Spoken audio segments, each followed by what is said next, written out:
right, welcome to Cut Ups episode 7, brought to you by Maize and Blue Review. We are on michigan.rivals.com. I'm Trevor, McCue, staff writer from Maize and Blue Review, joined as always by video analyst, wizard, Steven Osentoski. How you doing, buddy? Doing all right. Happy Tuesday to you. Whoops, my mic's over there. Hey! All sorts of shambles. Here we go. You can hear me a little better. I should just hold this up for now on. But please don't. Please don't. Happy Tuesday to you, Trevor. How's your Tuesday? Good, man. Halloween was a lot of fun last night. So thank you, everybody, obviously, for allowing us to do that, take care of some trick-or-treating, some dad duties. Had a really good time. So obviously we haven't seen you guys in a while. Last week was the bye off yesterday. Toski was live last night going through some of the stuff we're going to dig into tonight. And I was joking with him. I caught his Where's Waldo segment. Mr. Stamos looking for him in the seats. That was pretty funny. So before we jump into this, college football playoff rankings did come out tonight. So Toski, real quick, gut reaction on those. Yeah, it seems like the committee is setting a precedent with the non-conference. You look at any of the advanced metrics. The only thing that really Clemson has over Michigan is a couple, teams that are ranked in the top 25, but they're in the 20 to 25 range, right? With Wake Forest, NC State. Those are really the only the ranked wins that Clemson does have compared to Michigan's dominating win over Penn State. So to me, when you're comparing all of the different aspects of Michigan versus Clemson, Michigan seems to be ahead outside of a weak non-conference. And it feels a little bit hypocritical to put Michigan to punish them that strongly, despite looking like a top 4 team. So I know at this point, it's fair to say that the rankings don't matter, that if you win out, that, that it takes care of itself, but it makes Michigan's path of, being a 1-loss non-conference championship, it looks very slim. So seems like Michigan needs to win out if they want a guaranteed spot. And it's a little bit frustrating. I'm a little frustrated by it, but again, everything's still in front of Michigan, so I won't be belly aching too much just yet. But down the line, we'll see. Well, that's what I said, right? I knew I was going to be frustrated. I also know it doesn't matter because Michigan controls its own destiny, and here I am still frustrated. Just because, we are living in the best era ever in terms of data and information and really being able to assess these teams. And you've got a committee that is still favoring, to me, what looks like what was a team ranked when you played them, right? Which is such a huge favoritism to preseason AP rankings. And also, I don't care what Syracuse was ranked before. They weren't a good team, and Clemson barely beat them. But, they were 19 or whatever they were ranked at the time. We talked about Ohio State gets a top 5 win for beating Notre Dame, right? Stuff like that. So, again, it'll sort itself out. They do this stuff to upset us. That's why they get the ratings they get. Right. But bring on expansion, please. Right. That's it. So, All right. Obviously, we're here tonight to talk about the Michigan State game. What I'm going to address real quick that we're not going to talk about is obviously what has overshadowed the entire game, which is what happened afterwards. Right. So we have been covering it at Maize and Blue Review. We will continue to cover it because it is a developing story. However, we want to talk football. Michigan got a big win, 22 points over their rival. And that's what we're going to do tonight. So obviously we're thinking about Jamon Green dealing with his injury and everything else that's going on, but let's talk some football tonight. Yeah, let's do it. And welcome Antoine Johnson, call him out for also showing up yesterday. Antoine's a loyal dude, man. He's one of my favorites for sure. So I am going to be covering some of the initial plays that we did yesterday. I'm going to try to go through these a little bit quicker. So I'll go through the ones that I covered last night with a little bit more speed. I'm a little bit more familiar with them, what I have to say, and then we'll get into some of the second quarter and beyond plays that I didn't get to. So we're going to be doing some speed analysis here. If you want a little bit more relaxed analysis for these first few plays, go back and watch last night. But let's dive in right away here. I like clipping kind of the first drive to get a sense of how Michigan does in the trenches on both sides. So this is one of the early plays for Michigan. It's a little read option here for Michigan State, and Michigan has this gobbled up even without the corner blitz. So with the alignment, Toski. Yes, sir. I'm not sharing my screen. Yeah, I was just gonna say I'm not seeing it. So good call out. Hey, that's helpful. So let's watch the slowdown version of this. You can watch this tackle for loss. So it's a little read option here. The play is dead from either the give or the keep. Peyton Thorne keeps it in this scenario. So a couple things to call out here initially is the alignment. When you have defensive back lined up over someone covered on a wide receiver out here, that generally means someone is coming. In this case, it is Sainer still off the edge. Michigan's response to this, they're pulling to their left guard and their left tackle here. And Michigan is running a little concept of replace here on the defensive end. So the defensive end is coming off the edge here, taking the running back on this little counter action here. So he has the running back responsibility, and you're bringing down Junior Colson as the replacement of the edge contain, and he will have any quarterback keep to the outside. So this play is shut down just from this action between Junior Colson and Mike Morris. You add in the edge rush here out of Mike Sainer and everyone's dead, right? You pause right here. And if this is a give to Jalen Berger there, Mike Morris is eating his lunch.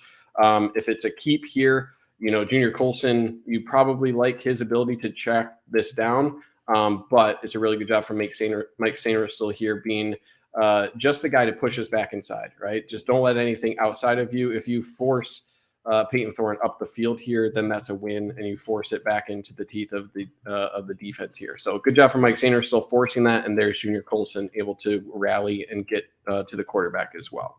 I think the only criticism I have for Junior Colson is he needs to be establishing the edge here a little bit better, right?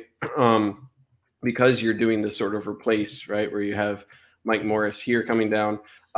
You'd like to see Junior Colson maybe a little bit wider here, just to make it a little bit tougher and have a better angle when Peyton Thorne does keep and go to the outside. He's a little bit delayed on getting to that outside. You are also bringing Mike Sainer still, so that probably comes into play there for the alignment and reaction of Junior Colson. But if that's not being sent, right, that's something to watch in general.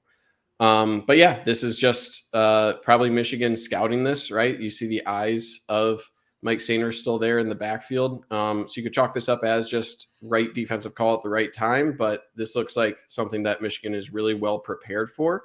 And they had an answer for any of the options that Peyton Thorne had here. I'm glad you called that out. That was something that stuck out to me throughout the game and it's pretty common with rivals, right? These guys knew each other really well, right? This was more than, aside from the bye week and the 2 weeks of game plan, you could tell there was a season's worth of game planning in here. Both sides really knew what the other team was thinking in a lot of different spots there. So yeah, absolutely. And then going to the other side here, first offensive play for Michigan. I called this out last night. My favorite thing about this play is you learn a lot because you have Donovan Edwards at the top of the formation here. He's split out wide. You send him in motion. And you get to see the reaction not only to the motion, to this little bubble screen RPO, but you get to see their alignment, and specifically when they have someone like Donovan Edwards out, right? So by setting him on motion here, you get to see what their response is. Are they manning this up, and is he going to follow him across? Are they going to be dropping the safety up here? What's their reaction to this sort of adding the numbers over here, right? You have kind of this overhang linebacker here.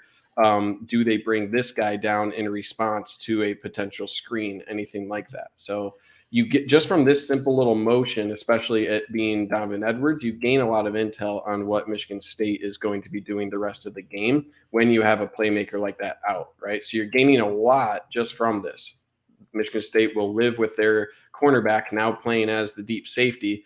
They're dropping the alignment of their defensive back here a little bit, and they're bringing this up, right? So this right away is saying they are committing 4 bodies here on the right side of the play here to shut down any sort of bubble screen option here. And again, it's just about getting that intel right away, getting that reaction, getting that motion out of the defense, and now you can better game plan because you have that knowledge. So because of the sheer alignment of this guy, right, now becomes a numbers game. 1, 2, 3, 4, 5, 6. This is a 6-man box. So you're blocked through to the safety, who's actually a cornerback, right? This guy shifted over. That's a cornerback now playing safety.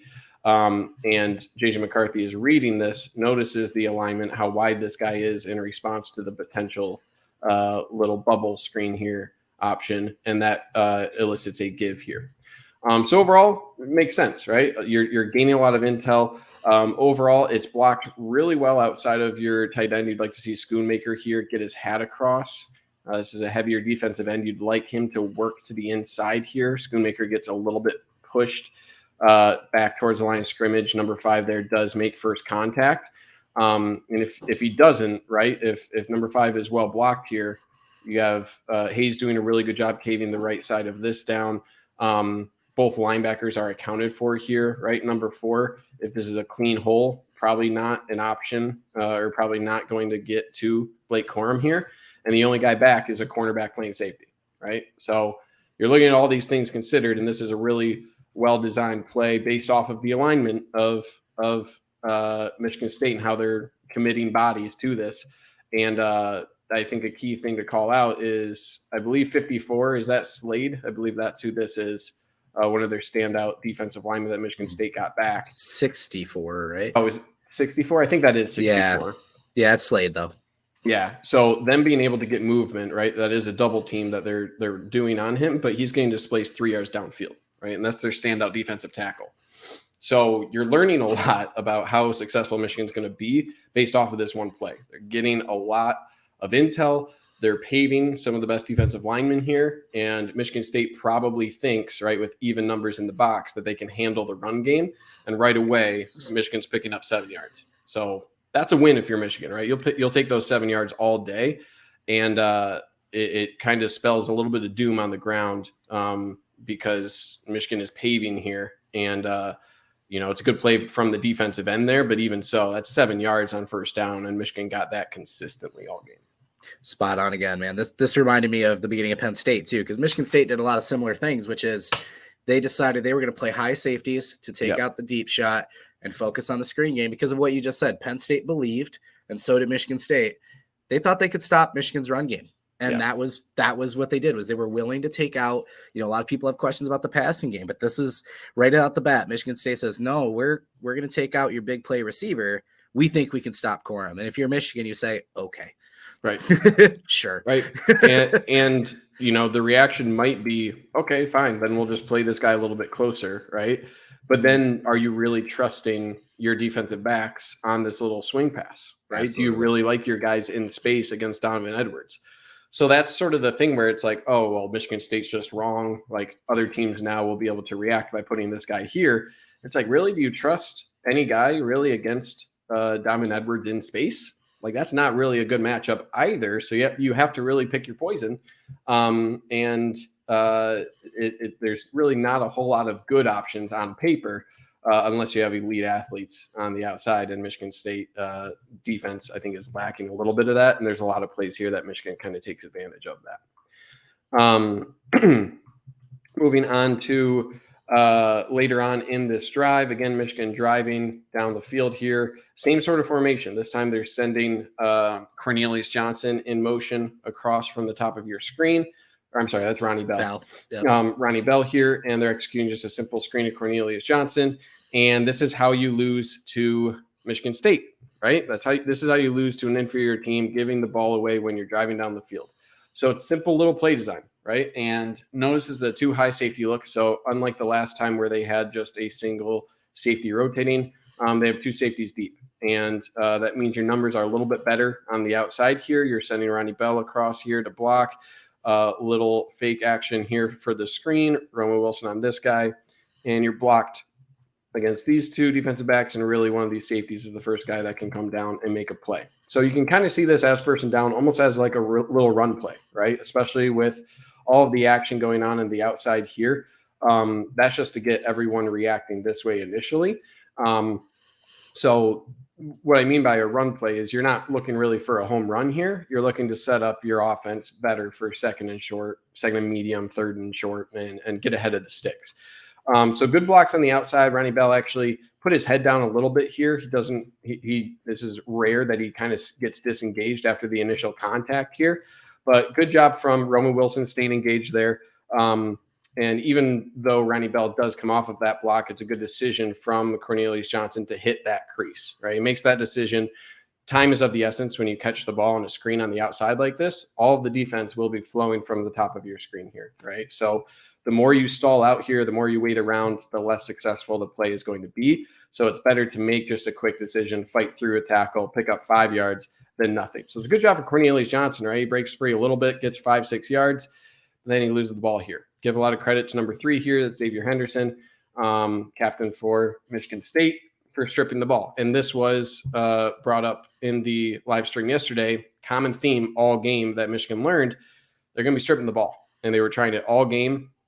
And that was something that the Spartans were almost certainly coached about, that, hey, if we're going to have a chance in this game, you need to create turnovers. And, give them credit for forcing one. But this play got what Michigan wanted, just couldn't finish the play how the Wolverines wanted to. Yep. Okay. Obviously, it's not West Coast offense, but sorry. But I'm going to delay now. You're 100% right, though. That's kind of replacing like a West Coast offense, the short run with the low pass, because that's something that can become a bigger play, or it gets you, like you said, in a comfortable second and short, keeps you on schedule. So I just sneezed my hat off, Trevor. That's what happened there. I was like, I'm going to sneeze. And then I was like, oh, nope, I'm not going to sneeze. And then I sneezed my hat off. That's what happened there. Without the sound, it was a little cartoonish. I couldn't tell what was going on. But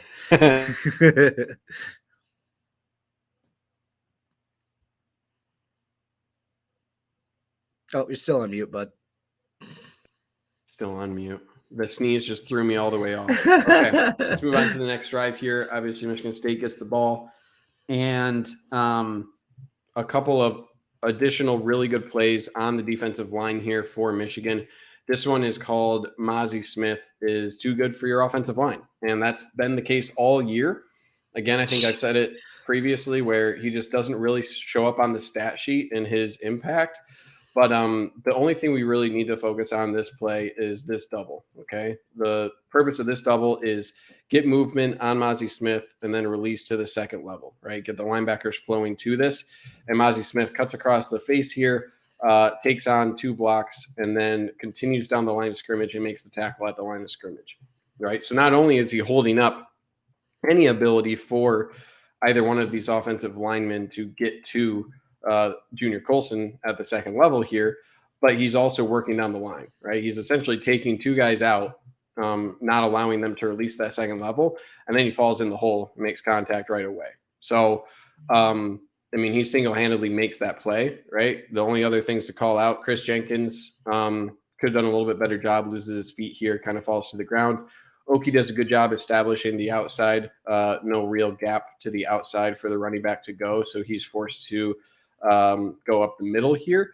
But this is just Mazi Smith being there. And then once Oki sees that, he commits to the inside, he's going to duck back that way after keeping that outside integrity first. So Mazi Smith, man, you can, give all the awards you want to some of the pass rushers, but Mazi Smith making this sort of impact, it makes the job of the linebacker unit that much easier when he's holding up those offensive linemen. And then when you add in these plays where he's stopping them at the line of scrimmage, right? That's a half-yard gain, maybe. It consistently sets up your defensive line in better second and long, third and long, easier, more pass obvious downs to be successful. So having a guy like Mazi Smith just sets up your defense time and time again on every single defensive possession. So he's huge, man. And that's just an excellent play. Yeah, there's a reason he's one of Bruce Feldman's freaks, right? Yeah. That's a crazy athletic play for a man that's 350 pounds. Yeah, and he doesn't look like it. It's crazy. No. I have to remind myself that he is actually that much, but it makes sense because of how little movement any of these offensive linemen are able to get on him. They just hit a stone wall, and then the bend here of Mazi Smith, as soon as he makes contact initially, he's just able to roll those hips in right there, engage those hands, and then disengage at the perfect time. So he's an athlete, man. You could argue he's the MVP of the defense, and I wouldn't put up too much of a fight against you. Having that level of a difference maker is absolutely massive. Okay, fast forward here to the 4th and 1 play, and guess who again? This one is more of a combination effort here. But again, it's Mozzie Smith doing Mozzie Smith things. You got Chris Jenkins doing a lot of great things. And when it's 4th and half a yard, you need multiple players to make plays, and that's what happens here, right? You got Mozzie Smith over the center here. He just gets his hat into this hole and disengages again at the perfect time here, right? See, boom, there's the hands. Just shift his body weight, right? Get his hat into that hole, outside arm free, boom, makes that contact, right? The second guy to look at would be Chris Jenkins. He does a really good job here engaging 58, getting his hands into the chest of 58 initially. Boom, get your hands on him, displace him, and then shoves him across. Really good hand technique there. Hand on the outside shoulder right here. He's going to disengage. Watch that right arm. Boom. Disengage with it, shove it across, and there's a little swim move there, right? There's no leverage for 58 anymore, and Chris Jenkins is sitting there in the hole. Makes really good contact at the same time. And then the two additional players who also do a great job is Rod Moore against an offensive lineman, right? Rod Moore coming down. This is a big mismatch, right? At the big body there. The best you can really do if you're Rod Moore is just make this difficult, right? Just don't get paved. Find a little bit of a crease and just get your hat in that crease. And that's what he does, right? He gets a little bit lower. He doesn't get displaced, kind of olays him a little bit with his footwork and just gets a little bit lower and just gets there, right? He's not really doing a whole lot here. This is mainly Mozzie Smith and Chris Jenkins, but he's not letting the running back fall forward there. And then the only other crease that is really showing up is right here. This is the last crease, and that's where Makari Page comes in. So if we shift to another view here, Makari Page is going to come in and put his shoulder right there. So there's no more gap there, right? Between Rod Moore and Makari Page, they're just closing any sort of falling forward potential on this play, right? So it's Mozzie Smith and Chris Jenkins with the initial contact, stopping the momentum, and then any sort of fall forward is halted by both Rod Moore and Makari Page. So total team effort, right? That's a huge play from everyone involved there. And it really took really all of them making those individual plays for this to be a true team stop. So really well done. Can't believe they initially spotted this as a first down, but hey, they got it right eventually. So really, really great play and big play early on in the game. Yeah, that view, once when Collins gets about right there, that's a gap responsibility masterclass, man. I mean, look at that. Every single spot, even Barrett holding up, he knows what his job is. Yep. Same thing with Harrell on the outside. I mean, just awesome job by the Michigan D-line there. Yeah. Everyone, like you said, everyone is doing their job. Everyone understands their responsibility. Even guys who didn't make a play here, they're keeping their eyes up. And what I like to see, especially here, keeping your eyes up, and then he's going to shift into this hole, right? He's getting his gap integrity. Everyone is working on their gap integrity here, and everyone's where they need to be. And then as soon as they're keeping their eyes up, keeping their eyes in the backfield, as soon as they see that, boom, you converge on it, right? It's really hard to do. Like 4th and half a yard, I don't care how good or bad your offense is, that's really hard to do, to stop on a run game, on a run play like that. And it, multiple Michigan defenders did exactly what they had to be successful. Okay. Michigan takes over in enemy territory here, 32-yard line, 1st and 10. And look at the splits here just initially for Michigan. Look how wide these wide receivers are, right? And this play is all about just attacking the matchups that you like, okay? Windman is pretty decent athlete, straight line speed, okay? But what Michigan is doing here, they're sending a lot of guys deep. You're sending guys to clear out and look how wide they are, right? And what that does forces if you have two high safeties, they're also going to be wider alignment because of that to deal with it. So you have a single linebacker here with a lot of space that he is responsible for, right? And usually with like a 5-man box like this, right? You're looking at 5-on-5 and you're like, oh man, we should just run on this, right? Look how deep the safeties are. It's 1st and 10. Let's set it up. But this is just Michigan scouting really well and saying, hey, if we do a little play action here and send this guy here, look at all this room that this single guy, this 250 odd pound convert a defensive end into a linebacker, he has to defend this, right? And he doesn't know where in the heck this athletic running back is going to go. He's probably still learning the position, right? So as soon as you get right here, that guy is on an island, right? There's nobody else. You are on an island, and the number one read is attack the island. And that's just a matchup nightmare, right? So Michigan State made this move, getting Widman in the linebacker position to get their best 11 on the field, right? Ben Van Sumeren wasn't playing so great for the Spartans, and they are making this adjustment to get Widman, one of their better players, on the field, as well as some additional defensive linemen that they like. So Michigan is taking that, right? This is, I think, a couple of weeks ago, they made this switch for Widman, and Michigan is attacking that, right? Again, right here, look at the eyes of McCarthy, and they're attacking just the lateral quickness of this linebacker. They think that, hey, we think that this route right here for a running back is going to be able to beat this converted defensive end, right? And they're pretty spot on. Really well-timed throw, and it looks easy, right? So, again, this is just a masterclass of knowing your opponent and getting them in uncomfortable situations based on their personnel. So it's really well done, and just really good execution. And when you plan appropriately, it makes things look easy. And that looks really, really easy. And Michigan kept going back to it appropriately so. I love that angle because I think something JJ's really underrated at is finding those throwing lanes. Mm-hmm. Like you said, it's a really well-timed throw. But if you look right when he lets go of it here, I mean, that's perfect. Yeah. You know, the defender's got his hand up. He gets just that little pause, little wide there. It's perfect. Yeah, it's going to be interesting to see what they did with Widman because his first game back at linebacker was against Wisconsin. They've been using him as an edge player all year. And, you know, the Wisconsin to stop the run game, he was Big Ten Defensive Player of the Week when they played Wisconsin. Right. But Donovan Edwards might be the best receiving running back in the country. So, like you said, matchup, one-on-one, open field, thank you. Again, this is what Michigan's doing. I know people want to see other things from the offense. If the defense is giving you this, you're taking it.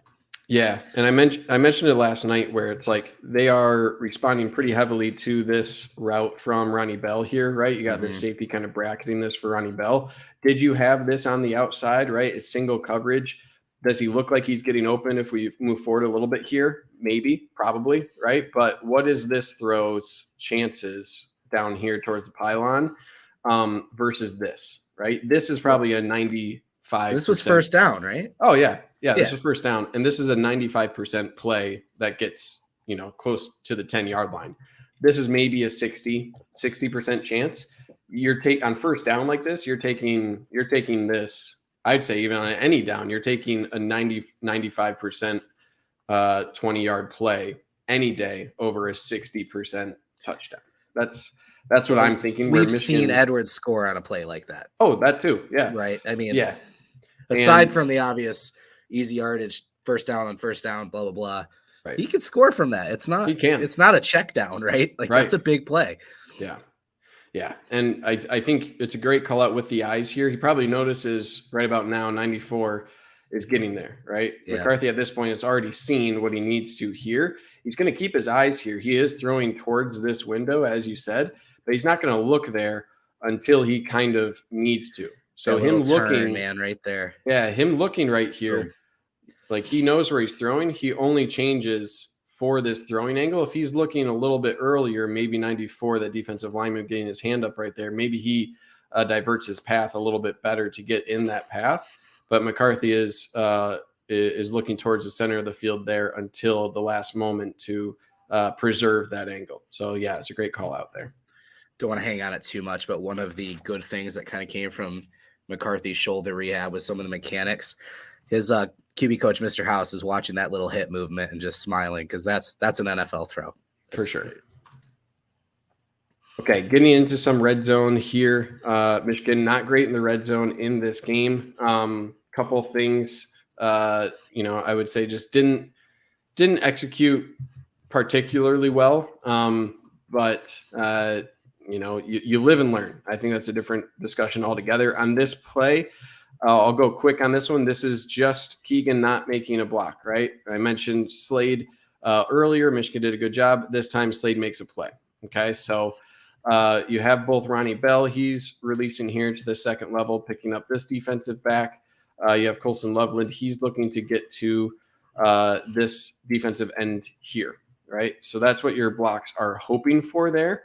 The issue here is that Keegan gets beat inside here from Slade. Slade gets through, impedes the path of Loveland, and your defensive end is then able to freely roam into the backfield, and Blake Corum is done for, right? So that's what a guy like Slade can do, right? He's a good player, and all it takes is one blockage like that in the backfield, right, to completely blow up that play. Otherwise, it's probably blocked pretty well, right? If you are able to crash him down, if Keegan's able to crash this down, you have the block here, you have what you want in numbers to the outside between Loveland and here, and you're working on the double to get to the linebacker, right? So everything else should be executed pretty decently here, but all it takes is one guy penetrating there and it kind of blows it up. So give credit where credit's due. It's a good play, right? So it is what it is on that one.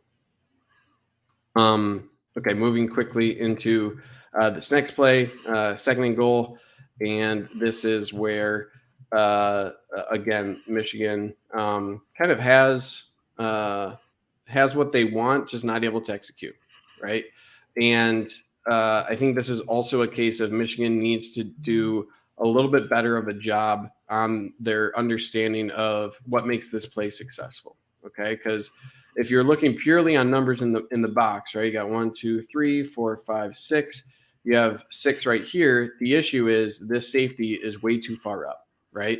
And you are executing all of your blocks really well against this box. Everyone here is eliminated from these 6 blockers. The issue is this guy's able to react way too quickly, right? And any pass responsibilities, because of how close you are to the goal line, they aren't as difficult to take into consideration here. So because of that safety is able to play up way too aggressively and able to make the play on JJ McCarthy, right? So you technically have your numbers, right? The box here is completely blocked. This is just that safety who is not respecting the pass option here from any of these outside wide receivers, right? So he's able to fly up and make that play in the backfield.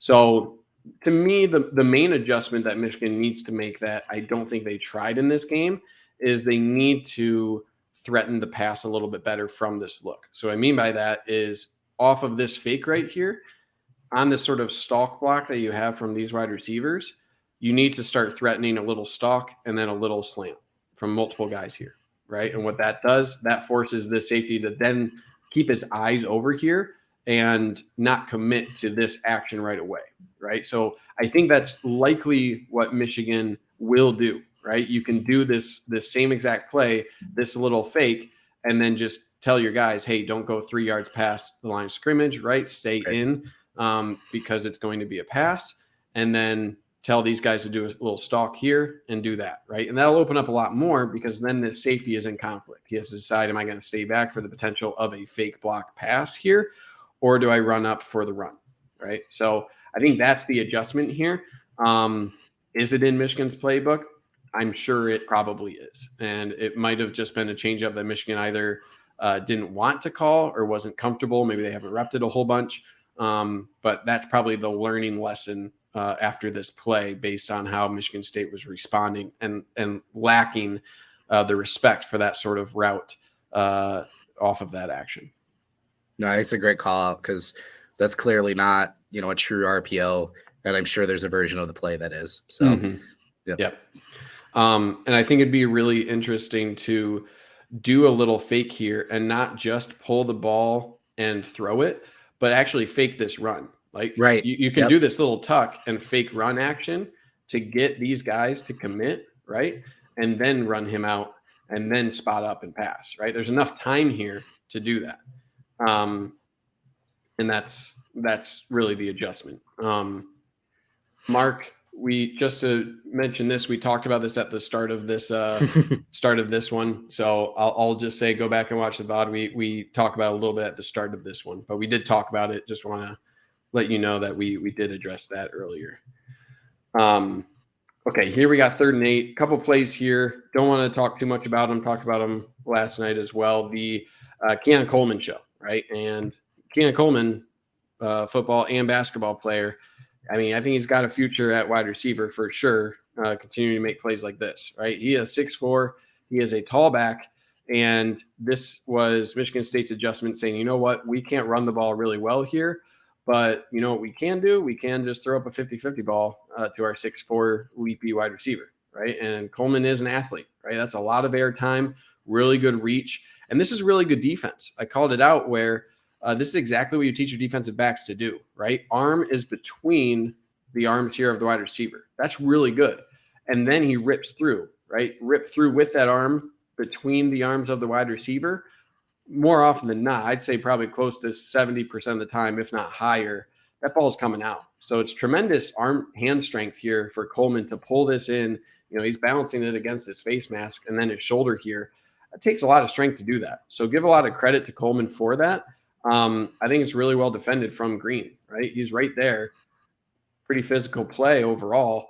Sometimes the guy just wins, right? And this is something where not really. Michigan did adjust after this drive to this, but against guys like Ohio State, where they have Marvin Harrison Jr., right? You're going to see this a lot, right? So I think overall, even though Coleman had a couple plays like this, this is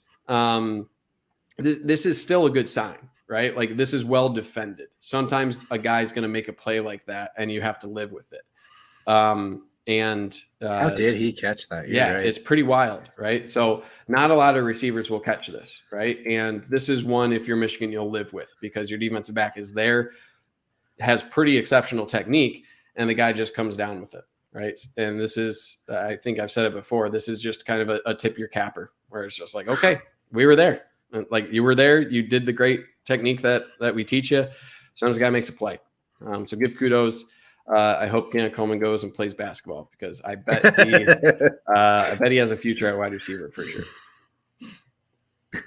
Okay, let's move into the second one here. Tuck says after the game, Michigan can't defend our receivers. I don't know if he for sure said that. That was the halftime reporter. Yeah, that's what she said. He said, and then, yeah. Oh, really? But it was coming back out of halftime. She's like, I spoke with Coach Tucker, and he said these guys can't cover our receivers. Blah blah blah. Gotcha. And then it was 2 plays in a row where I think it was DJ Turner. Yeah, pretty cool. Yep. So one thing right here, Michigan State is going up tempo, right? They did this a few select times, not often during the game, but it seemed like whenever they had a big play, they had a quick call to run something again. So I'm guessing Michigan State was like, hey, that worked. Let's try it again, right? And just go back to it before Michigan can have the adjustment. One thing I think Michigan could have done a little bit better here, as soon as you see the hips turn for the quarterback like this, I think McCurry Page needs to get on his horse a little bit quicker, right? Like get out there. But I still think this is an exceptionally well thrown ball. Not a whole lot that McCurry Page could have even really done on that, just based on the location of it. And this likely should have been called offensive pass interference. How often is it called in this scenario? Not often, but that is a clear push off, right? Right now it's 50-50 right there. And then, it's a clever little push off, right? How often is this actually called? Like I said, not often, but he did create some separation there. Even with that though, exceptional catch, right? Really good hands, able to come down with that, and the body control to stay on his feet is also pretty crazy. So again, defensive back is there. I think this is even a better thrown ball than the last one. Coleman again just goes up, makes a play, really strong hands. Probably should have been called there, but it wasn't. And again, another one you kind of have to live with. And Michigan made some adjustments immediately after this drive because it was clear that this was Michigan State's path to scoring, and their only path to scoring was continuing to look at number 0 here. Dylan Girk's comment is, in my opinion, 100% correct. So Green doesn't make the turn, and then because he's not turned, his put, if he was turned back, that push would have looked more dramatic as well. But yeah, they're not going to call that. It's just, is it? Yes, but I I'm not shocked they didn't call it because of what Girk said. He doesn't have his head turned back. The action of him going backwards isn't significant. Right. And then, Page getting there late and then running right by him, just kind of defeats the point of having you play in that center field safety. So, yeah. And I think that's another thing where I think for Green, I can understand not looking back at this point, right? But Makari Page not being in complete one-on-one coverage right now, I think Makari Page should be doing a better job of finding that ball. So definitely think both guys could have done a little bit better job there. That's still a really good grab. Still a phenomenal grab. Yeah. Yeah. Really good player. I'm starting to hate him. I know. He's too good. It's a bummer. I'm hoping he decides to do basketball. I hope he likes basketball exceptionally more, but isn't as good of a basketball player than he is a football player. Yeah, because if they're still losing to GVSU, Izzo might be begging for him. We'll see. There you go. Okay, here's the another episode of taking advantage of the matchup against the linebacker, right? So what I mean by that is you are looking all the way at this linebacker, right? And it's number 4 right here, right? You're just sending a simple drag route for your tight end. And what is that linebacker doing? It doesn't look like a whole lot, right? There's the concept of covering grass, and it's clear that that linebacker is not comfortable doing that, right? It looks like he is identifying Schoonmaker right here, right? His eyes are there, but not sure why he is drifting this way, because I thought he looked like he was locking onto Edwards a little bit even. No, because Cal Halliday, his eyes are looking at Edwards. So maybe he was as well, and this could just be. I'm not saying he should have been, but it looked like he was. It could also be something where maybe he's thinking of like a wheel, right? Where you have both Windman and Halliday here, Windman and Halliday worried about that or looking at that. Regardless, not good linebacker play, right? Not good, not what you want. And so it's something that Michigan, again, took advantage of and was able to pick up big yardage. And again, look at the wide receivers going down the field, right? Creating a lot of space for attacking number 4. So it's again, are these like big plays, right? It's like not like in the traditional sense, right? This is caught 4 yards beyond the line of scrimmage. But how efficient is it, right? How easy is this to execute? And what's the payoff, right? This is 2nd and 10. You're picking up 15 yards and really easy 15 yards, right? You're not getting contact until about 14 yards there. So it's one of those plays where, again, is it flashy? No, but it's well scouted. It's really replicable, and it's easy yards. You're taking what the defense is giving you, and you're continually attacking a matchup that really that Michigan State never responded to. They didn't have an answer for it, and Schoonmaker had himself a big day for it. So you'll take that all day. And if anyone's complaining about easy, 4-yard passes that turn into 20-yard gains, then you're barking up the wrong tree, in my opinion. But on 2nd and 10 too. Yeah, 2nd and 10. That is a great play on 2nd and 10. Yeah, really excellent. Okay, and then let's move forward to your little condensed formation. You got 2 tight ends in, 2 wide receivers, and this is just Blake Corum completely dusting most defenders for Michigan State. I traditionally try to stay away from message boards. Sometimes I can't help myself. The common theme that I was reading was like, I could run through any of those holes that the Michigan offensive line is opening up, right? And for some of those might be true, but in this case, it's kind of both, right? Offensive line does a really exceptional job here. Keegan releasing to the 2nd level, wrong color. Really good job from Ryan Hayes taking out defensive tackle. Honigford could have done a little bit better job here, but Corum finds this hole off the butt of Ryan Hayes there. Good hips, right? If you want to talk pointing the hips here, really good job pointing the defensive lineman that way, and Blake Corum goes right away. Thing I like about this, and I think traditionally we've seen Blake Corum do a little hop skip, right? Where he'll receive the handoff, kind of do a skip, be patient, and then take off. In this case, no one's pulling, right? It's true zone blocking up front here. And there's no blocks that he really needs to develop outside of maybe Ronnie Bell getting to the safety here. But because of that, and he probably sees this defensive end kind of winning this against Honigford here, there is no hesitation for Blake Corum. He receives the handoff and he takes off right away. So I really like that lack of hesitation, understanding the play call, and just being quick. And then the rest is just him just spinning off. And it's lucky that number 15 there is able to regain his feet and just trips up the ankle there of Blake Corum, because otherwise that could have been a huge gain. But again, just the short area burst, the quick moves, and the strength for Corum to stay up in that scenario. The balance is insane, and one of the best running backs in the nation, even with a great offensive line. So really well done all around. Yeah, he had 15 missed tackles in this game, led the country in week 9. So get out of here with that lazy take. Okay, moving on here. See, Premiere Pro likes to make me wait a second before. It's like, you're having too much fun. Slow down. Here, a little flea flicker. So I really like this play call because it is right after that big gain from Blake Corum.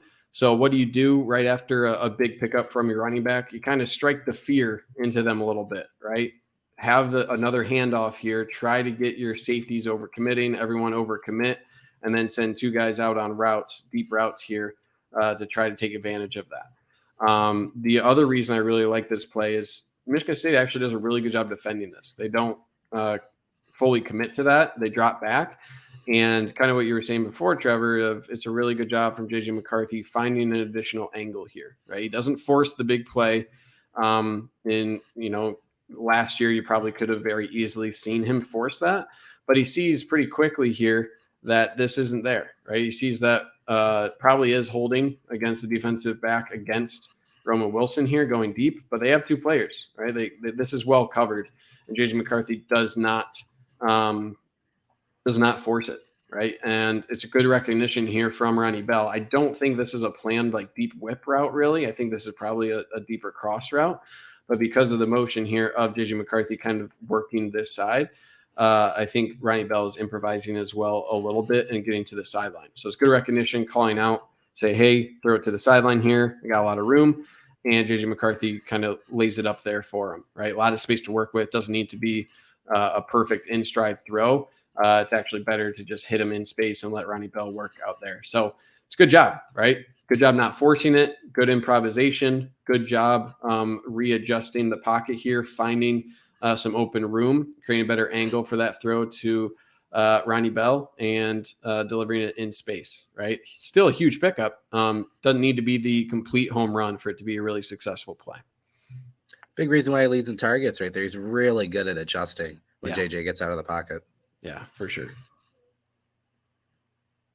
Move on here. 1st and 10. Again, same drive here. Michigan continues to drive. You got both. You got kind of this bunch formation with 3 tight ends, Honigford, Schoonmaker, and Bredesen at the top of your screen. They're going to send Bredesen on a little wheel route here. This is a play where Michigan did have a what looked like a touchdown down the middle of the field. It's just the pressure got there. So main thing to look at is Henderson is taken by this wheel route. So this wheel route is going to be taken from a safety here. Schoonmaker, right? Big target all game for Michigan. He's going to take this safety across with him deep.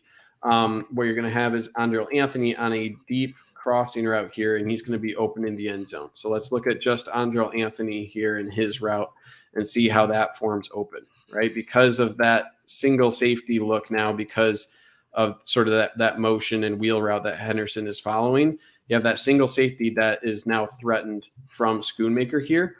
And then watch Andrel Anthony coming across the formation here, right? He is the only guy really going to this. This guy doesn't have enough depth.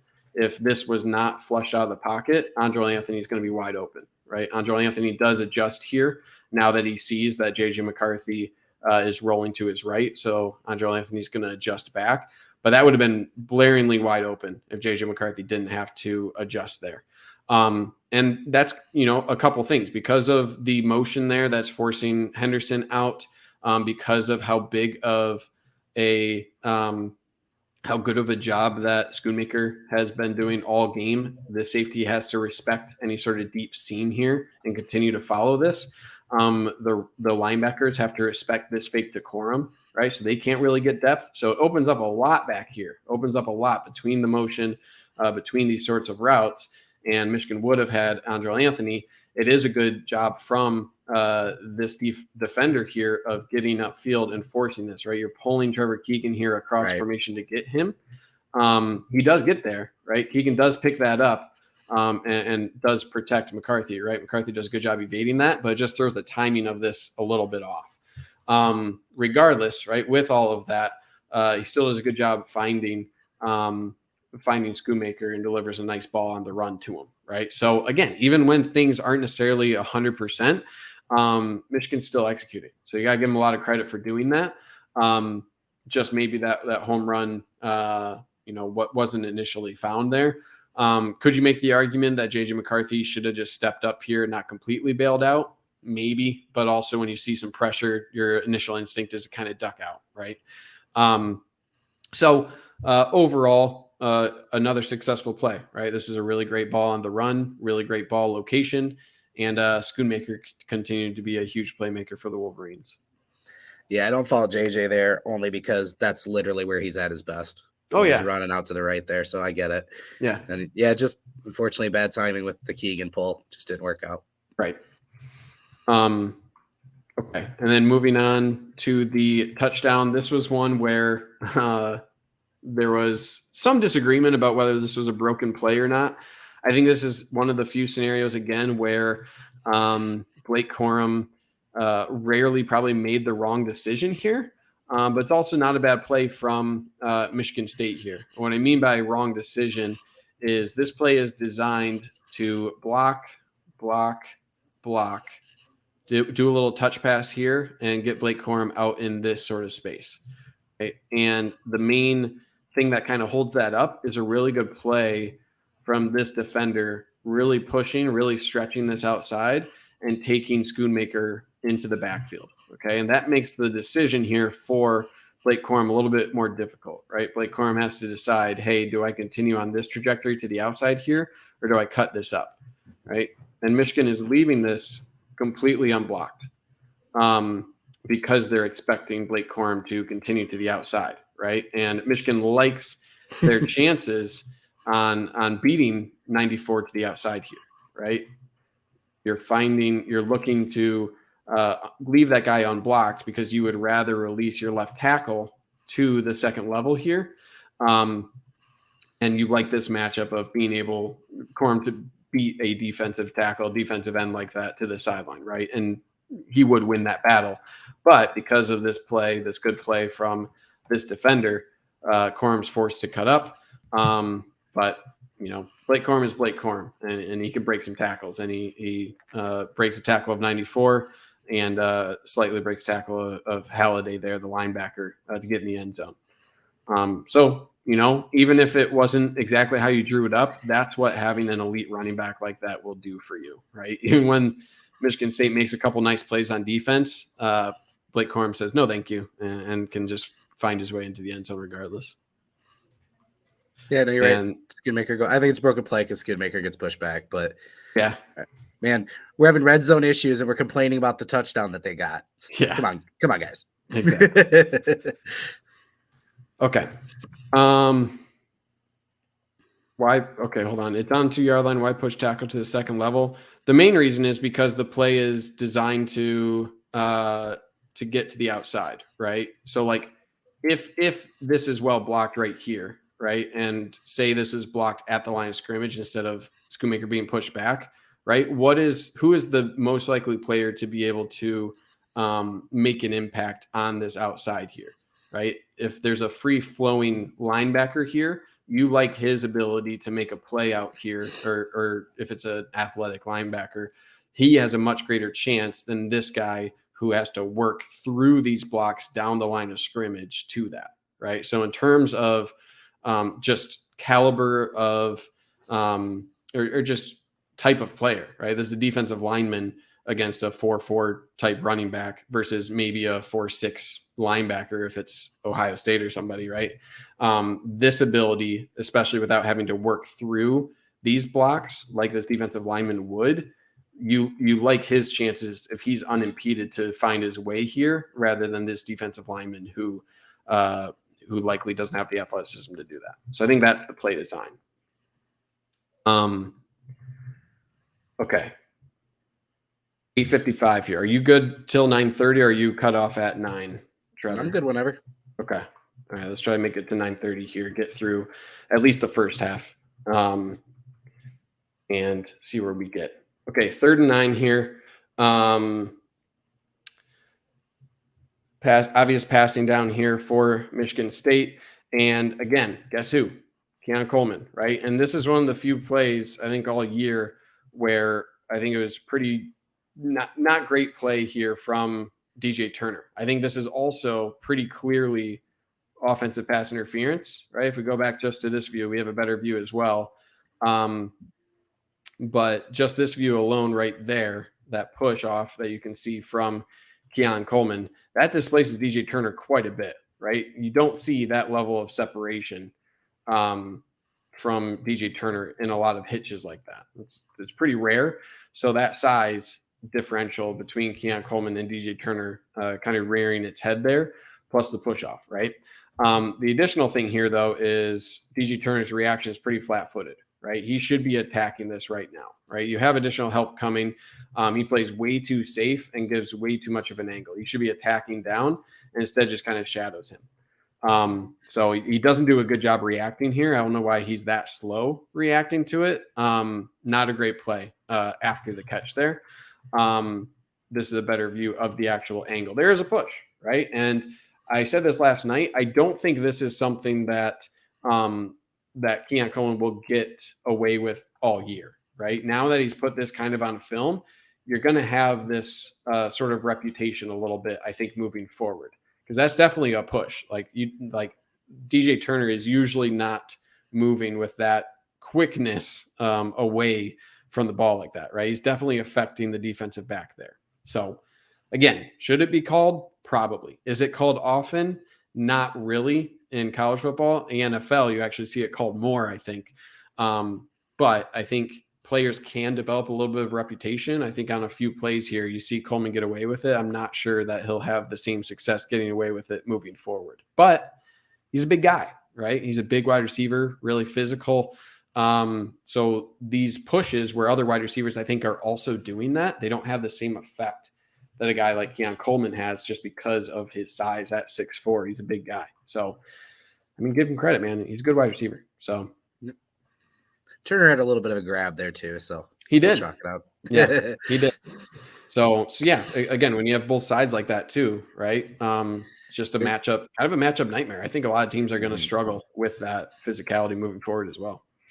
Yeah, the big guys already have an advantage because they're big guys, but they also have another advantage because refs tend to let them make plays because they're big guys. So right.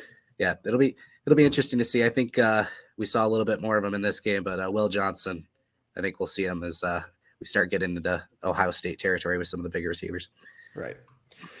And again, this is the next play, right? So look at the play clock. It's a very quick snap. We're looking at the right pane here. We don't even really get a full view of the start of the play because Michigan State went back to tempo again, right? And this is just another case of finding Keon Coleman, right? It's the same guy over and over again. So almost every single big play here was Keon Coleman, right? We don't really get a good view of what happened down the field. All we know from the start of this play, right, is that Michigan wasn't really ready given how quick of a snap it was.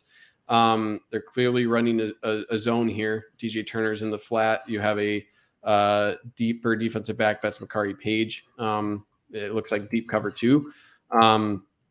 And all we really see on this, again, is just a kind of a broken play here and then just a good move from Keon Coleman here, right? He calls for the ball. He looks like he's going to go deep and then just a little bit of an overreaction there from Makari Page, right? Another physical play, right? And the play does cut off after this. So I don't have the rest of this play from this angle. The broadcast cut it off. But it's also a clever little push, right? That left hand of Keon Coleman there does shove Makari Page a little bit right there, right? So something to consider, right? And that's, again, these little things of a big wide receiver doing that will have an impact on your defensive backs. So Makari Page, could he have done a little bit better here? Yes, but it's also a broken play. It's a good little fake there from Keon Coleman. And then again, the physicality gets him some separation. So again, I'm going to call out that next week or whenever Keon Coleman is a major part of the offense for the Spartans, you're going to see a couple offensive pass interference calls because of this stuff that's now on film. But give him credit, right? It was a broken play. Peyton Thorne found an open guy and delivered a ball, and it's a well caught, another really strong hands going up and get it type of catch from Keon Coleman. So give the guy some credit. I sound like a broken record, don't I, Trevor? Well, it is when you've got 4 plays from the man. What are you supposed to say? That's it. All right. This play's so bad. Here's the 4th and 1. Finally, it's not a Keon Coleman. It's not a Keon Coleman play. This is just a really gross play design from Michigan State, and Michigan just absolutely obliterates it on many fronts. It looked pretty disjointed too. Like it probably could have been called like a little bit of false start. 79 starts to move before the snap. Just really kind of sloppy overall. 67 is like still not moving after 79 is fully out of his stance, right? So it's just really sloppy play from Michigan State here, and it's really long developing, right? So you have Chris Jenkins just firing really off the butt here, working down the line here. So that's taking this tight end Hunt, I believe, off the ball here because Chris Jenkins is just working down the line of scrimmage here. Really good reaction from Mike Barrett off the edge, right? I don't understand what Michigan State was trying to do against him. This guy's super late here, so Mike Barrett's just able to freely roam into the backfield. And then you have 2 more players for Michigan able to work inside here because this is completely left open, right? So my only thought process here, I mean, you have just 4 guys in the backfield here. It's just really not good. The only thought process I have is that Michigan State was hoping for some sort of reaction to this motion. To the motion, right? Yeah. Yeah, but the timing is really weird. How is this guy really a threat? You're already sending one guy following him, and he's past the quarterback, right? So it's not like you snap the ball before, like if this guy's right here and you can fake a handoff to him, right? Maybe that's what they were going for to try to elicit that reaction of everybody. But once he's past here at the time of the snap, it doesn't make sense. Really does not make sense. So it's really interesting why Michigan State did this, but hey, this is one where you just kind of shrug your shoulders and say thank you for the ball, right? Say thanks. Yep. Thorne said he had the authority to switch to a sneak there, and I don't think that would have mattered either. I mean, it's tough to say because maybe you don't have the early action from the left tackle like you've identified, but the delay, the counter, letting Barrett go free, you got Malik Carr on 2 guys on the outside. It just, none of it made sense. Yeah. All right. Moving into the next play here, Michigan taking over, obviously, in their own territory after 4th down here. And kind of doing a similar sort of bunch formation here at the bottom of the screen. Let's see. A little handoff to Blake Corum and a really nice bounce from Blake Corum. And this, again, you are happy with a 9-yard gain. The difference between a 9-yard gain and a 15, 16-yard gain is Blake Corum, right? It's just Blake Corum doing Blake Corum things. A couple of weird angles that we have here. This one, I'm not sure if I really like it, but anyway, you get a double team here. Boom and boom, single block here on the left side. And that's really what helps create that crease because of this defensive end crashing inside here, right? He decides to go inside. That's what's going to create this sort of bounce, right? So you have this double. They're doing a good job trying to reach to the second level. Linebacker is kind of committed to the inside already here. So because this guy has to make a decision here, right? At this point, he has to decide, am I constricting to the inside or not, right? And because of how late that Blake Corum makes this bounce, you can almost kind of see the eyes for Blake Corum as well, also looking at this safety. Right? You can kind of see him eyeing down this safety and this safety committing, saying like, okay, where is he going to go? And only now does he bounce it to the outside. So that creates just a really favorable matchup, and it gives additional time for your block on the outside, right? By keeping that safety there, by kind of just stuttering, giving that extra time, it gives extra time for your wide receiver to get there. It also keeps this guy coming up, right? It's clear this is a run. This guy is just continually moving up and gives time for this block to develop. And it's almost a 2-for-1 as well, because you have this cornerback who also is following this in the case of a pass play, right? So really good job, really well timed, right? As soon as you see Blake Corum commit there, boom. What do you have? You have this defender who's out of luck, right? He's about to get blocked. This guy already committed to the inside, and Blake Corum's now one-on-one against a cornerback, right? And that's a winning matchup. So it's a good job evading the defensive end, who actually does admirably, 94 there, try to make that tackle.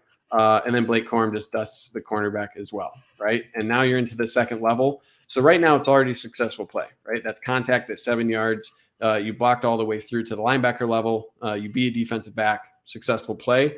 And again, the rest is just Blake Corum with the extra weight. You have Ryan Hayes continuing to push the pile as well. And that's what takes it from a successful play to a big play. So just really good job all around, really good effort, right? Michigan State, if you're going to continue to try to rip the ball out, that sacrifices some secure tackling, right? If you're going to try to continue to rip the ball out, that also creates opportunity to pick up those second effort yards, because you're not attacking the legs as much, and you need to attack the tree trunk legs of Blake Corum if you're trying to take him down. Not an easy feat. So give a lot of credit overall to Blake Corum here, but also, it was a well-blocked play. And then you have Ryan Hayes, Carson Barnhart coming to push Few for an extra couple yards as well. So just a lot of effort overall, time and time again for the offense.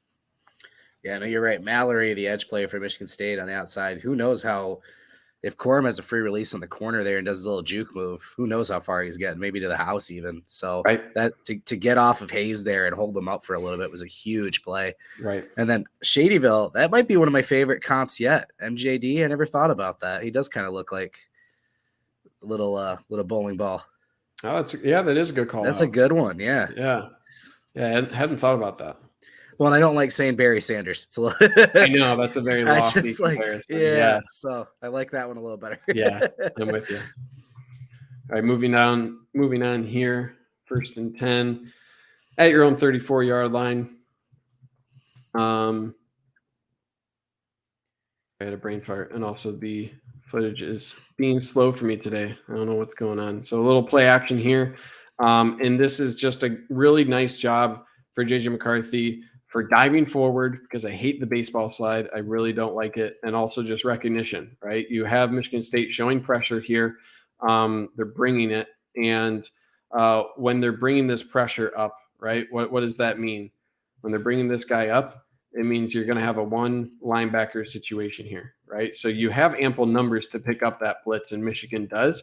But it's good recognition off of the play action here for JJ McCarthy to say, hey, look at all of this open grass, right? So he understands, based off the route tree as well, that this is going to be man coverage, right? He knows that off of this guy's going to follow to the outside. This is taking this safety out of here, right? So understanding the route tree, understanding the coverage here for Michigan State, right? The only guy that is really out here is Cal Halliday, right? And he had responsibility on the play action here, and is still looking at the running back there, Donovan Edwards, in the backfield. So that's really the only guy that stands between JJ McCarthy and a first down here, right? So again, would something have come up down the field? Possibly, right? But this is just taking free yards, right? It's a really good adjustment to the blitz. Michigan gets everybody they need to, right? So it's a good job from your left tackle getting this blitzer.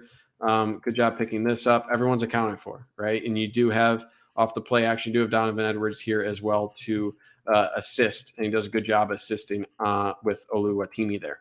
But again, this is just take the yards that are there, right? You want to continue to send blitzes and leave one guy on your second level, right? JJ McCarthy versus Cal Halliday. You're going to take that matchup 100 times out of 100. And Michigan dusts them for 20-ish yards here. And again, really like that dive, right? That dive is really safe. Usually you see guys in this position go for that baseball slide. You'll have that safety, even if he doesn't mean to. Will get hit anyway, man. Yeah, will also dive. And you can really easily get a concussion like that. So this is a great job of you get an extra yard for it, right? You're diving on your terms. You're avoiding a hit. And honestly, this exactly what this safety does, not to linger on this point too much, but what he does here with kind of like leading with that, I mean, he's not trying to really hit him here too much, but how often do we see like a thigh like that or like the butt of a defender make contact with the head and then the head goes slamming against the turf, right? You see that time and time again, even if it's not intentional from the defender, just on that reaction.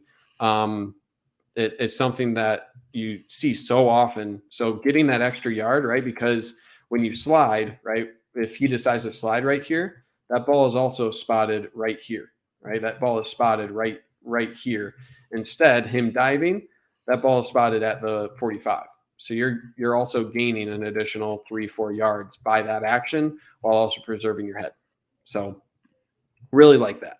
Really like that. So I like this play. I like the ability to understand, hey, they're in man. You're sending pressure. That means there's one guy in the second level. Let's take those yards. Use those legs. And that is why having a guy like J.J. McCarthy, even though I really liked Cade McNamara last year, this is what having legs can do for you. And it gives you 20 yards like that. Yeah, and again, I hate doing this. It's a good play. I'm happy with how it went.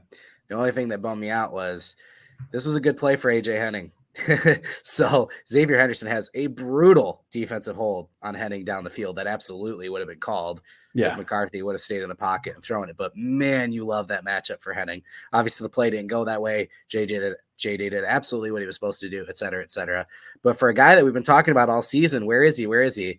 This would have been a big A.J. Henning play if everything had gone a little bit different. So, but yeah, that hold on Henderson is ridiculous. They were doing it to Roman Wilson all game too. So, yeah.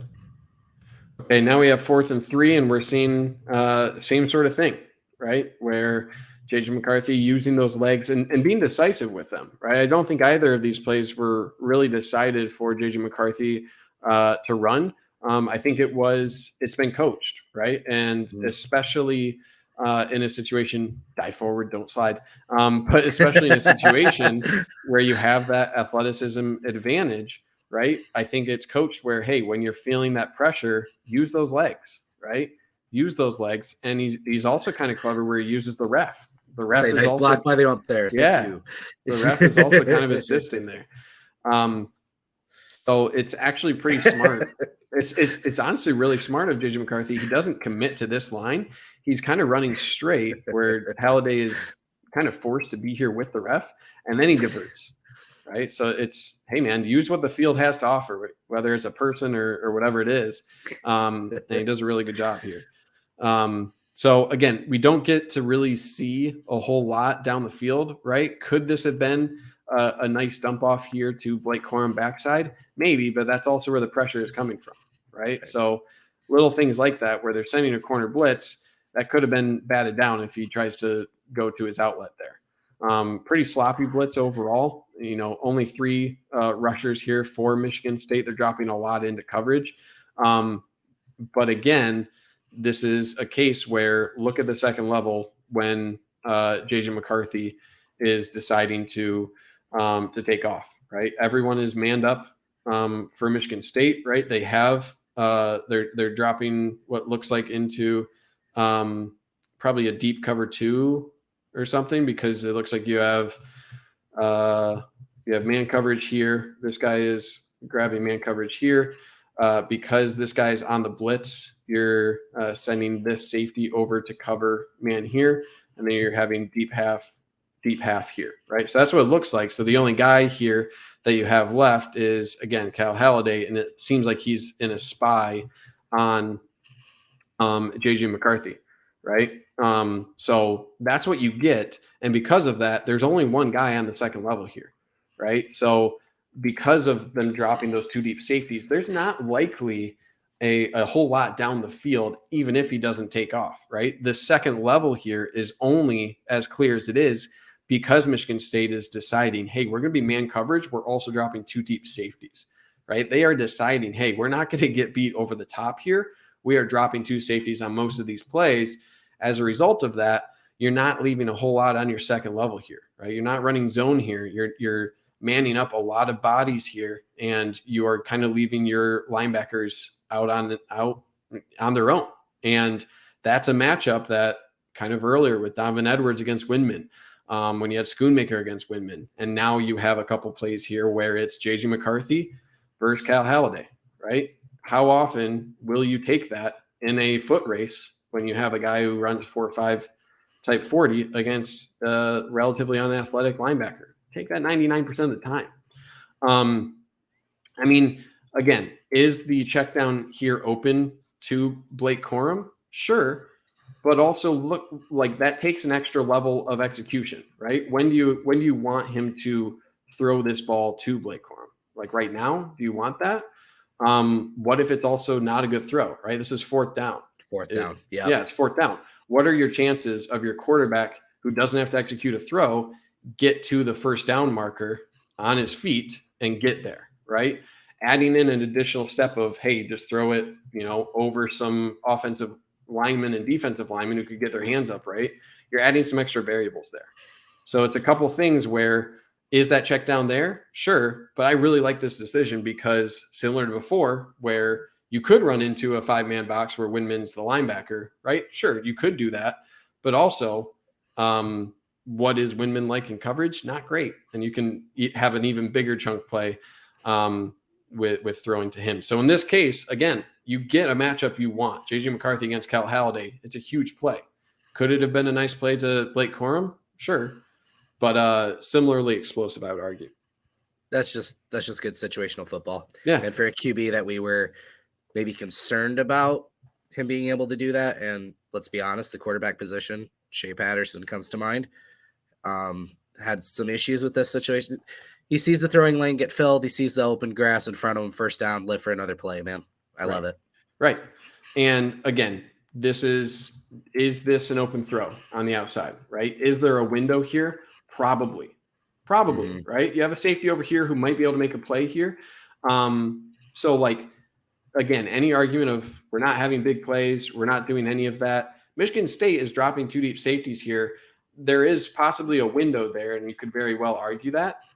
Situationally, this is 4th and 3, and I trust my really athletic quarterback to pick up that first down. He gets 15 yards. You live with that, man. Like, you are playing very efficient offense here, and you're now picking up a huge play. And it's very efficient and very replicable against this opponent. So I'm not complaining about that any day of the week. Okay. 1st and goal here. We're back to some red zone woes. Okay. So a lot of this of, we need to convert these into field goals. I get it. Or I'm sorry, we need to convert these into touchdowns, not field goals. Like, that's not going to work against the Ohio States of the world. I get it, right? I think that's a fair criticism. And this is, again, back to my point earlier about having what you want, but it's not the right place for this, right? So this is another consideration of how many guys do you have in the box when you're in the red zone, right? And the main difference here is, again, the safeties, right? These safeties are way up. They're essentially, you're adding additional linebackers here, right? So even if you have what you want with this fake, right? You're reading right here. You're reading this defender. So you can block through to the linebacker level, right? You can get what you want and take out boom, boom, boom, take out all of these bodies, right? This guy with the read here, you can take out everyone you want, but you don't have the bodies to take out this defender. That's a safety, right? Traditionally, he also has to take into account the passing game, not in this sort of alignment, right? You're on the 6-yard line. He is really going hard towards the run game, right? You don't have the numbers for this anymore. It's the appropriate read, right? The guy he's reading here on the edgemost defender here, he is reacting to this run. right? Your block out here is getting what you want. Barnhart whiffs pretty bad there, though. Yeah, he doesn't take a great path. Yeah. But I think, I mean, he's also, yeah. I mean, it's twofold though, because I like the play by the edge too. He stays with the run until the very, and then I mean, he ends up getting to JJ here. Yeah, so I mean, again, yeah. I Barnhart doesn't do a great job here, but it's something that I think Michigan just needs to do better threatening the pass, because it's something where it's something where no one is respecting any sort of pass here from Cornelius Johnson. No one is respecting it, right? Yeah. And it's that middle of the field. The defense said something to JJ too. I mean, he got up laughing. So yeah. I mean, they knew what they were doing. Again, there was multiple plays in this game where I was like, oh man, they knew exactly what to do. They read that play perfectly. They knew what was coming. And so, yeah, you're right. Not respecting the pass really backfires. Right. So it's something where doing the quarterback run in these scenarios isn't as effective because of the aggressiveness these safeties can play with, right? You expect those safeties to have to hold back a little bit and not be this close already to the line of scrimmage to react that quickly. So I expect there to be some adjustments in the future to how Michigan runs these quarterback keep plays, especially in threatening the pass out of these formations as well. Okay, and now we're at 3rd and goal on the same possession. And I think again, I definitely agree with getting a little bit more creative towards the goal line. And this one was not one of those, right? This is throwing towards the end zone. You could argue this would be, maybe not the best throw, but I would argue it's a really well thrown ball. Decent defense, but this is one that you really need Schoonmaker to catch, right? He was on all day, really good player. And again, who are you attacking? You're attacking number 4 right here, right? You're attacking Windman. He's not very well versed in pass coverage. Really good job kind of boxing him out. This is just a box out from Schoonmaker, and he just straight up drops it, right? Really good throw. This is exactly where this ball needs to be. And Schoonmaker just drops it, right? Perfectly thrown. That's exactly where that needs to be. If you're Schoonmaker, I think the hand here for Windman right there, I think this is a great shot. The hand probably obstructs his view a little bit, right? So I think that's something that you take into consideration, right? You need to see the ball to catch the ball, and maybe that hand in his face there obstructs that view just enough for Schoonmaker not to come up with that. But it's a well thrown ball, so give credit to JJ McCarthy for delivering that, right? I think it's the right location for this ball. Let me see if Roman Wilson, he's running kind of an out concept now, so nothing else is really coming open, right? The only other argument you could have is maybe this little sit route here for Ronnie Bell right at the goal line. But this is covered from this defensive back. There might be a little bit of a window here, but the path for that throw is also through this linebacker, whereas the path to this throw was a little bit more open comparatively. So overall, not mad at the decision, right? It's just a matter of pulling that pass in, and even with Schoonmaker having as good of a day as he did, you'll have a couple drops here and there, and that one was one you could have done a little bit better job on. Yeah, I don't know. I remember having a lot of these conversations last year. I keep telling myself that in terms of the red zone offense, and now the defense. I mean, when people are asking why our opposing defense is selling out so hard to stop the Michigan pass, and why are they respecting the passing game, this is what bend don't break is. They think once they get Michigan inside the 20, they can hold them to field goals. So Michigan's got to start showing something or coming up with something creativity-wise. Again, we saw it with Ohio State last year, right? So, but I was surprised. I don't remember if it was Blackledge or Sean who called out McCarthy here for a bad throw. I'm with you. I don't know where else he could have put it. Yeah, it's a great ball. It's a great ball. And I do think the path for this throw from this angle might be a little bit cleaner over here, but honestly, this is the first read, right? This is the first read. They like the matchup against Windman in pass here. And he threw it to the right location, right, on that ball. So you can't be mad. That was open, and it was delivered in a location where you expect a tight end to be able to catch that ball, especially Schoonmaker, who has pretty good hands. So just a miss, right? And you live with that. Okay, here, let's get through these final couple plays for Michigan State heading into half, and then we'll wrap it up.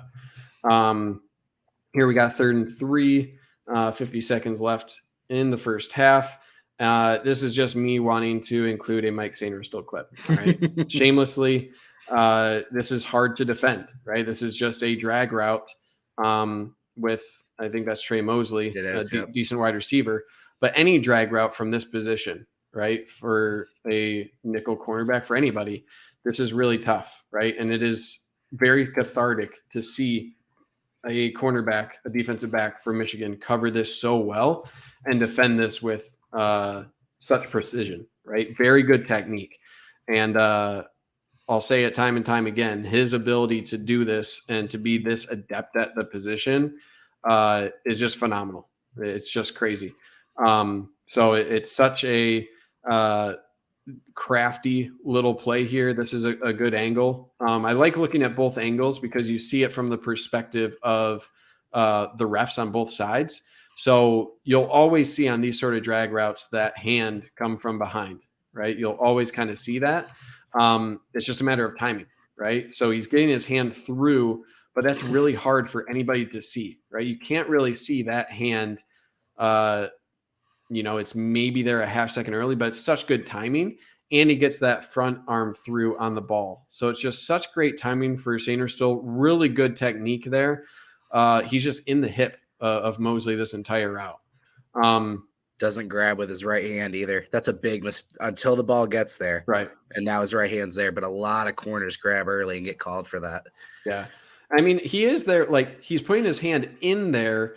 Just the other angle showed it better though. He wasn't pulling, and that's sure. Really. And right now you can still see those fingers aren't grabbing, right? Yep. So he's making a little contact, but he's not grabbing and turning that you usually see. Exactly. And that's a great call out. As soon as you see those hips of that wide receiver kind of turn, that's when you see that flag getting called. So him making that contact, but not grabbing and turning until right now, right? That is almost never going to get called because he also has his other arm there. Right. He also has other arm making contact with the ball right now as well. So being able to do that and to time this up that well, I mean, that's advanced stuff, right? And this is his first year playing defense. So, I mean, such an exceptional play for him. He's turning himself into a very draftable nickel corner. And it's great to be able to show this on crossing routes because not only will it discourage teams trying to attack that, but it makes me really happy because I have PTSD from watching Ohio State do this time and time again. So it's great to have a guy like that.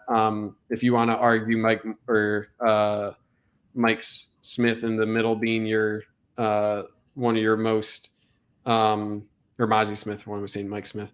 Mozzie Smith being your most valuable defensive player, I would argue Sainristil is towards the top of that list as well. Exceptional player.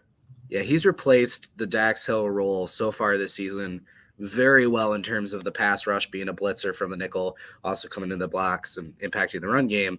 His coverage hasn't been unreal. I'm not going to pick on the dude. He's been a wide receiver for 4 years, right? So that play right there, though, that was a Dax Hill type play. And it's a big deal. Not only was he really, really good at corner already out the gate, he's shown a lot of development 8 games into the season. And yeah, you're right. He might be a 3rd-round pick right now. It's incredible. For sure.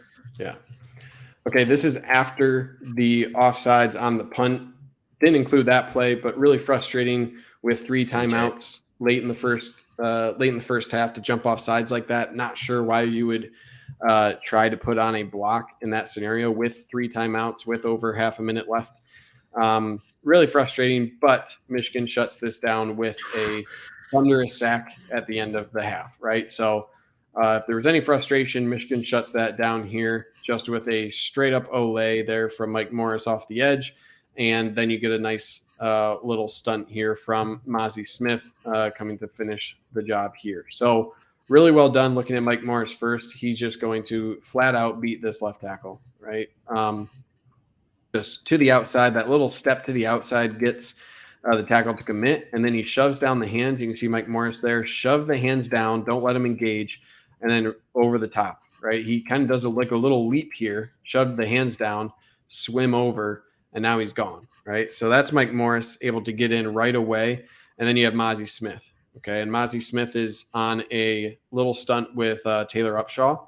So Taylor Upshaw is working on just attacking this gap, right? Attack this lineman and this lineman, get right between them, right? Get right between them.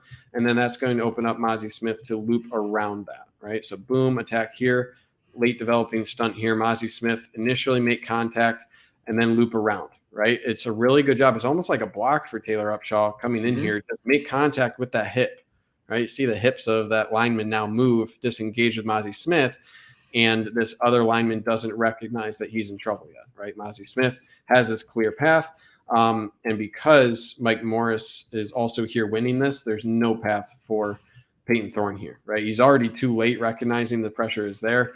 And then even if he would have, Mozzie Smith is right there to clean that up. So good job, right? Really good job, second 14 here. Frustrating penalty, and the defense makes up for it. So really, really good first half, right? And it's 13-7. Obviously, a couple of field goals here. You would like at least one of those to be turned into a touchdown, but overall, pretty dominant half. And Michigan continued that in the second half. Hopefully, we'll have some time to continue that later this week. Yeah, just another game where, I mean, again, I knew this was what the first half was going to be like. I felt a little frustrated during the game because you want them to come out and just punch them. But going back and watching it, this is just what Michigan's been doing. And coming into the second half, just knew Jesse Mintzer's defense was going to make adjustments. The offense was going to wear him down, and Michigan was going to win comfortably. So, yeah, but this Michigan defense, when you're in an obvious passing situation, that's when they're most deadly, man. Absolutely. Oh, God, that hit is ridiculous. Yeah. All right. That is a truck coming at you, man. Yeah, I don't want that. Like, I don't know about you. I would not be enthused if I saw that coming my way. I would not be a fan. How much would you have to get paid to let Mozzie Smith full speed just tee off on you like that? No. No is the answer to that. I'll tell you that much. What's rehab on broken ribs again? Yeah, right? There you go. All right. Awesome. So, yeah, that's the first half. We'll try and either do another episode like this for the second half, or Toski do just his kind of live chill format like he did the other night. So obviously coming up this week, we've got Rutgers. So we'll do the same thing next week as well, hit back with some big plays from that game. But otherwise, other than the obvious and what we've talked about, Toski, any other takeaways or I guess, I mean, the big question still coming out is the red zone, right? Yep. So where are you on that right now? Red zone, I think there are improvements. I think there are things in the playbook probably to address that. I think Michigan felt in this game that they could beat Michigan State with field goals. I think they truly thought that, hey, the best way we can win here is by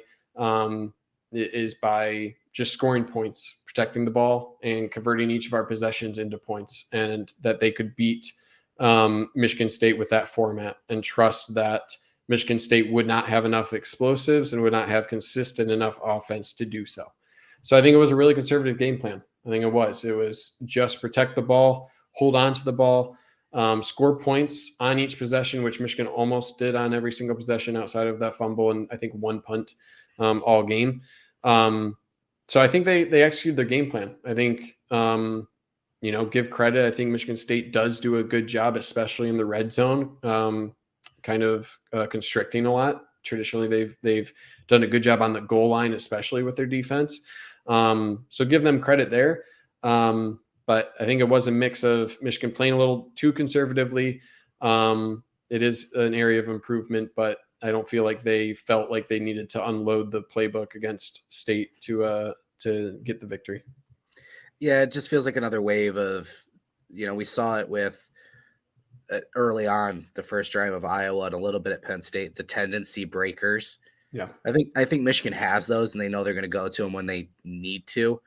But I think they're also perfectly happy being conservative, taking what the other team gives them. And again, beating a rival by 22 points, right? Regardless of what you want to think about Michigan State being down this year, blah, blah, blah, whatever. It's a big win. You got to be happy with it. So, All right. So as always, guys, thank you for watching live. Thank you for contributing. If you're watching this on the playback, again, make sure you're following us on Twitter at Michigan Rivals. We always tweet out when we're going live. Obviously, if you subscribe to this YouTube channel, you'll get the notifications as well when we go live, when Toski goes live by himself, when Josh and Brandon go live with Hail to the Podcast, and then we have our betting podcast and not Josh. Wow.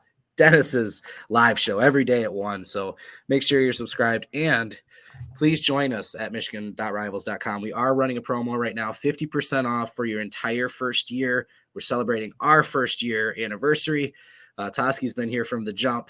I came in a little bit later, but yeah, we've bookended our site launch with the MSU loss last year, and then now I don't know, are we going to call it Tunnel Gate? Does it have a name yet? So yeah, again, make sure you're following us. Make sure you're subscribed. We'd love to have you guys. Thank you again, as always, for your contributions. And we'll either see you tomorrow, the next day, a little bit later this week, or for sure next week, Monday, when we're covering Michigan at Rutgers.